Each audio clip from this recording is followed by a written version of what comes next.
Good afternoon, everyone. Thank you for coming down to Osceola to speak with us and hear the news that we have to bring this afternoon. About 3 months ago, I instituted a new use of deadly force policy for officer-involved shootings in the Ninth Circuit. I said that all our cases will be presented to the grand jury, and that process that I outlined was for the purpose of having a uniform, balanced approach that was going to be able to produce the best cases for prosecution for our circuit. I promised a speedy recovery and a speedy time frame so that cases don't linger and they won't just sit around, so that our community, law enforcement, and our families can move forward from tragic instances that come from officer-involved shootings. Back on April 27, 2022, here at a target locally here in Osceola County, Florida, officers were trying to apprehend individuals they believed to have committed some thefts inside of that target. And the subsequent facts of that case were that the suspects attempted to flee that location, and during that attempted apprehension of the suspects, one person lost their life and 2 other individuals were injured from gunfire from law enforcement. The case had been with our office for roughly around 11 months and had not been resolved. And I let you know that it was going to be the first case that was going to be part of the new policy once we instituted it back 3 months ago.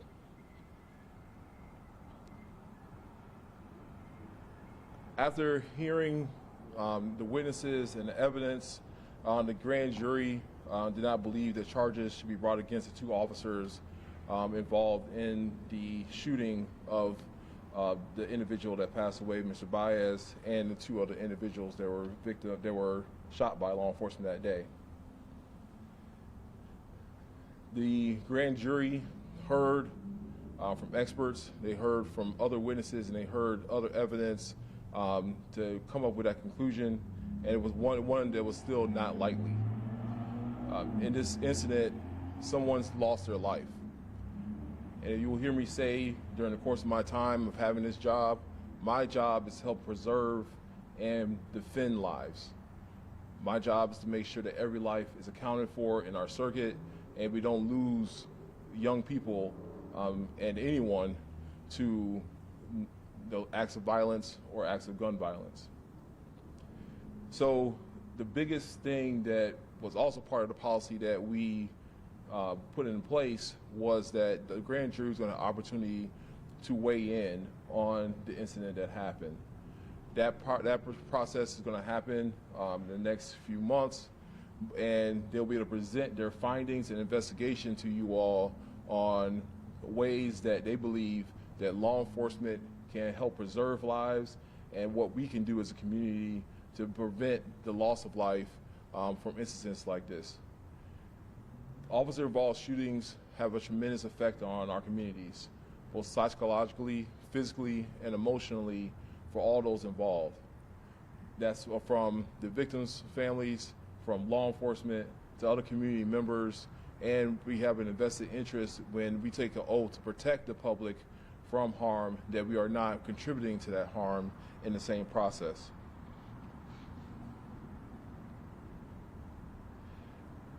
We're going to open it up in a moment for questioning, but I want to let you know, to remind you that the actual work of the grand jury is something that we cannot speak to you about. It's inappropriate for us to answer specific questions as relates to that. I'll be able to answer some questions, and I also have with me my chief assistant, Ryan Williams, and my chief of homicide, William J., so that they can answer questions for you if you have them.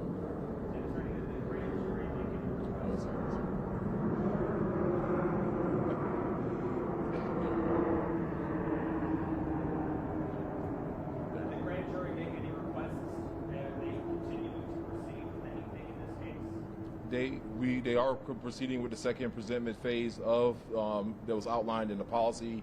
and they are, I can't tell you exactly what they're doing, but they're still investigating the facts surrounding the incident to ensure that they can tell the public how they believe that this situation should not happen again. And did they offer any analysis of when they made that decision? Did they provide the analysis to say this is why they chose? I'll let Mr. Williams answer that question so we can. The grand jurors do not. We don't ask them, and they don't provide reasons or have to provide reasons why they made the decision they did. And even if they did, we wouldn't tell you because it's a secret proceeding. However, they are choosing to go forward and render a presentment that will comment as they deem appropriate on the use of force, in this case by the Osceola County Sheriff's Office. Do you have a time frame for that? Months. Any charges pending from your office or the state on any other deputies involved in this case? Does open investigations that some of you all are aware of from the federal government. So there's things that we can't talk to you about right now, and when they become ripe for us to be released, we'll speak to you all about them. Do you plan to provide documents and video evidence that was requested by federal investigators looking into the conduct of those deputies on that day? We provided all evidence that was asked of us to whatever appropriate authorities that were asked of us that information. I couldn't hear you that well. Could you say that again? So we provided all evidence that was asked of us by any agency that requested that information. Now that you've been through this process with this one case, Yes. have you learned anything from the decisions that you've made? Are you modifying anything for future cases? What's your analysis of the new policy of your office? I feel that it was a fair process. I feel that we took great care to make sure that we were going to present an objective case to the grand jury, and that we were going to continue to tool that as it goes forward. So with each set of facts is different. This is a very unique set of facts when it comes to this type of case. The types of evidence that we were looking at. So each one of these cases provide a different opportunity for us to get better and for us to make it more fair, for us to give the public a chance to weigh in on these instances that have great, tremendous effect on our community. You talked a little bit about that new use of deadly force policy. Can you go over with us a couple key takeaways from that new policy? Anything that you want to highlight to make sure that people are aware about? Well, the policy laid out, and most importantly, I think the first thing, actual timeline for these types of cases. Traditionally, these cases tend to have languished in our office, which I think was unfair for many in our community, whether that's the law enforcement officer, whether it's that the people that are involved in the shooting, the family involved in the shooting, other community members that are concerned about what goes on and what goes into our law enforcement practices. And it didn't provide a level of transparency at that point because it's saying that, justice, like late justice is justice denied. So if you have delayed justice, then that's also denying justice at the same time if you let the cases go on and on without a resolution. So that was the first thing we could do, is provide a timeline, transparency, and then the next thing was to provide an objective, fair way to present the case that was going to give the grand juries the correct information that they need to make a charging decision. Because those charging decisions need to be something that we can, when we have them, we need to be able to take it all the way to a trial jury at that point and be able to make a conviction based on the information and evidence that we have. So those are really the three big things: timeline, transparency, and fairness. And then the fourth, kind of separate thing is the community engagement and presentment that is allowed by that grand jury, and they allow them to do investigations and allow them to present on those different cases about how we can help save lives, because that's the goal. We want to save every single life. So when we ask law enforcement to protect us, we want to make sure that when they are doing it, they're doing it in the most effective and safe way they can to prevent the loss of life.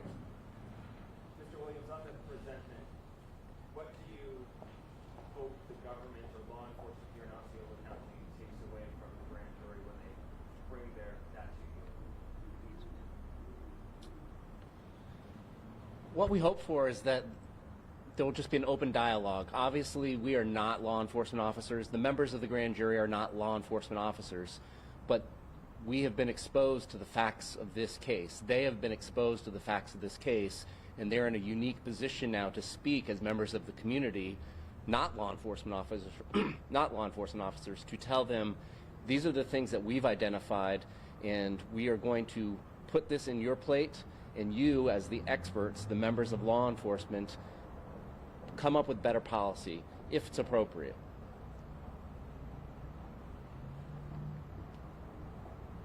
Okay. Thank you so much, everyone. Can everyone say and spell their names, please? Andrew Bain, Andrew, last name Bain. I'm the state attorney for the 9th District Circuit. Any others who have spoken? Ryan Williams, RyanWilliams, Chief Assistant State Attorney. And William J., Williamjay, Chief of the Homicide Unit.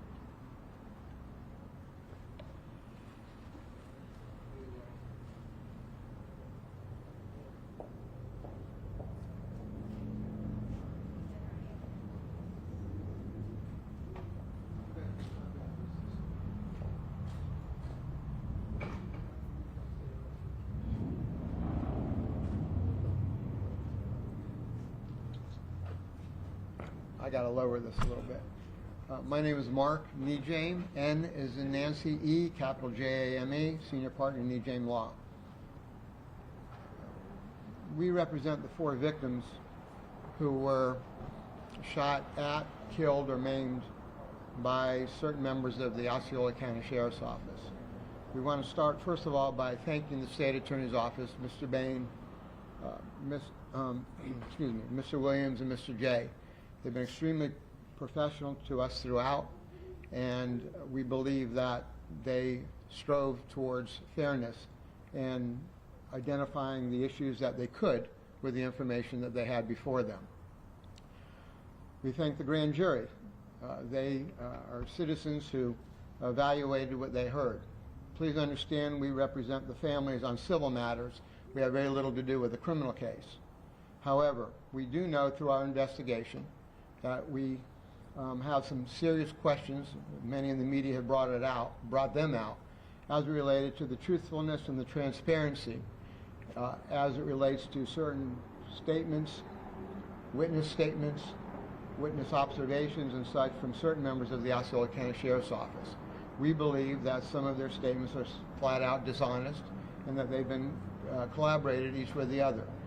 We brought this to the attention of various law enforcement, and now we understand that the Department of Justice is in fact investigating the Osceola County Sheriff's Office. The sheriff acknowledged that apparently. And now we're ecstatic to hear that this grand jury on its presentment has said it ain't over yet. They want to find out more. It's almost impossible to get an indictment against law enforcement. We know that. Historically, statistically, it almost never happens. And why? Because in this particular instance, we know that from our investigation that certain matters have not aligned. We believe that there's been less than truthfulness that was presented to the grand jury, not by the Office of the State Attorney. We believe they acted extremely ethically and extremely professionally, but they could only play cards with those cards that were dealt to them. And so accordingly, they did their very best to present a fair, balanced witnesses to the grand jury. But we know and we believe from what we've investigated and what's been shared that some of the things that will come out further were not simply brought before the grand jury because the state doesn't have it yet. With that said, we are ecstatic. We are overjoyed. We expected this result to come from the grand jury. What we did not expect is for them to say, we want to get into it more. What are the policies? What are the procedures? What are the protocols that led to these unnecessary deaths, shootings, and maimings of these young people? So with that, We are ecstatic and very happy about the fact that in a month or so we're going to hear more from this grand jury. We hope that they end up highlighting some of the various deficiencies. Why did they not get arrested in the first place when they knew that they had stolen $42 or $43 worth of Pokemon cards and a pizza? Why did they conduct training operations with civilians in a civilian parking lot, with civilians all around? Why were they shooting in the back of a window, trying to supposedly shoot the driver when they knew there was a passenger right behind the driver? Why did this unnecessary death happen? And why did these shootings occur when they didn't need to happen? And I'll share with you that I believe it's the policies, procedures, and protocols of Sheriff Lopez and the Osceola County Sheriff's Office. We're seeing too many things happen too many times in Osceola County. And we're hoping that this grand jury, as well as the federal grand jury, puts an end to these horrific practices that we've seen for too long and we've seen too many of. Thank you. You said that we are ecstatic. You're speaking for yourself and the families. Are you saying that this decision was not discouraging to the families? I'm sorry, I didn't fully hear you. You said multiple times we are ecstatic. Was the decision by the grand jury discouraging for the families, or are they hopeful for what's to come? Thank you. The decision from the grand jury we expected.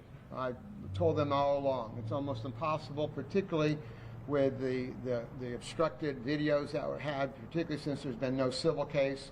There's been no criminal case where depositions could be handled and matters such as that. So this was entirely expected as it related to the grand jury coming back without bringing criminal charges. Remember, those are very different, though, than a civil case where you're showing negligence by a preponderance of the evidence. So we expected the grand jury to come back with indicating that they were not bringing charges. What we did not expect is for them to say they want to dig deeper and they want to come back and they want to address the issues from this department. So we're ecstatic about that. That doesn't happen often. How do you feel about the state of the justice system in Osceola County? Can you speak up, please? How do you feel about the justice system in Osceola County? Well, I think that we've got a prosecutor and we've got a state attorney and assistant state attorneys who are striving towards justice. But they are only part of the criminal justice system, just as defense lawyers are. And without law enforcement following the rules, creating policy, procedures, and protocols that are fair to the community, that are fair to other law enforcement, and without them creating policies which enable certain deputies to act in a renegade fashion, then we've got a missing wheel of what needs to be done for complete justice to be served. So I think that the people of Osceola County are shortchanged because some leadership within the Osceola County Sheriff's Office is deficient and grossly negligent much of the time. Do you have any updates on the civil lawsuit side of things? The lawsuit that you guys filed back in September, where do we stand with that? It's just moving through the system. It's a slow process. We have filed the lawsuit and we are moving forward with it, and when the time allows through procedure that we'll be taking depositions and digging deeper. It'll be too late for any criminal charges. Again, remember, we were simply the victims. Our clients were the victims. We had really nothing to do with the criminal aspect of it. So, but the civil will allow us to dig really deeper. And we're getting fed information. We've been fed information from various members of the community, law enforcement or otherwise, about what's been going on and what happened. It got brought out to you all, and you all did a wonderful job when we first pointed out that there were 5 reports that were filed days after this incident. They were all allegedly notarized, dated, timed the exact same time. Why were these reports filed so many days later? Why were they all seemingly collaborated with one another? Because you don't have everybody sign the exact same second, same minute. So those questions are there. We're very excited about what the federal government might be determining in their investigation through their grand jury, and we're very much looking forward to the civil discovery moving forward so the truth can come out. All we all want is transparency. All we want is for the truth to come out. If somebody made a mistake, let's address it. If somebody lied, let's address it. If somebody did something right, let's address it. But we don't believe all that's been done. What does justice look like for the families, besides transparency? Well, there's no way they can bring, the Baez's can bring their loved one back. There's no way that another client can bring his finger back. There's another one who had, Mr. Gomez, who was shot 3 times. There's no way that we can bring that back. What we can do is have the grand juries, both the federal and the state, come back and say, this is wrong. Change your policies. This is negligent. This is grossly negligent. This endangers the public. How does it not endanger the public where you're running field training exercises on a public parking lot of Target, and there's civilians walking around, and you're shooting over 30 bullets into a vehicle? How is that protecting the public? They created this situation by not arresting the individuals for the petty theft in the first place. If they saw them steal something, then arrest them, kick them in the fanny and tell them to put it back, or give them a notice to appear. You don't go ahead and create dangerous blocking exercises to trainees, and then this series of events happens. That's wrong. It's negligent. The public needs to be better protected. And I will take one issue with what Mr. Bain said, who I respect for the way he's handled this throughout. Our client was not fleeing. There were no sirens on, there were no lights on, there were no marked vehicles or marked deputies. The first light that got shown, and you can see it in the video, was after Mr. Baez had already passed, the first time the light went on. And then there was a ramming. So, certain members of law enforcement are saying that he was trying to escape. First of all, you don't chase anybody for a misdemeanor, the petty theft. So it should have never happened. They put this whole series of events into place. So we do not accept the premise, and I'm not sure that the state does, but that was the side that certain members of law enforcement presented, that they were trying to flee at all. No lights, no marked vehicles, no uniformed deputies, no sirens. Then they got rammed. And then, within a few seconds, the series of events occurred. Do you feel like this case would bring the trajectories change law enforcement in Osceola County? I'm sorry, you got to speak up. I apologize. Do you feel like this case is going to bring a change to law enforcement in Osceola County? Well, I think that Osceola County will bring a change for what's been happening in Osceola County. Enough is enough. Read the blogs, read the comments. People are sick of this. And for those who say, always, you want to back the blue, but you want to back the blue when they're doing the right thing. And the vast majority are doing the right thing. But when leadership fails, when leadership is basically allowing certain deputies, not all, only a small handful, but to run rampant and to do the type of things that are being done, then there's something wrong with leadership. So we hope that with the federal grand jury, with the Department of Justice, and then we hope with this grand jury, with this continuing presentment, with this continuing meeting that they're going to be having, that we hope that that strong changes are effectuated. But if there's a culture of doing things the wrong way, then how do you change that culture? A piece of paper that says don't do this isn't enough. Common sense, policies, we believe the law already dictated none of this should have happened, but it did anyway. So this is a failure of policies, practices, and procedures. That's what happened here. Thank you all. Happy New Year.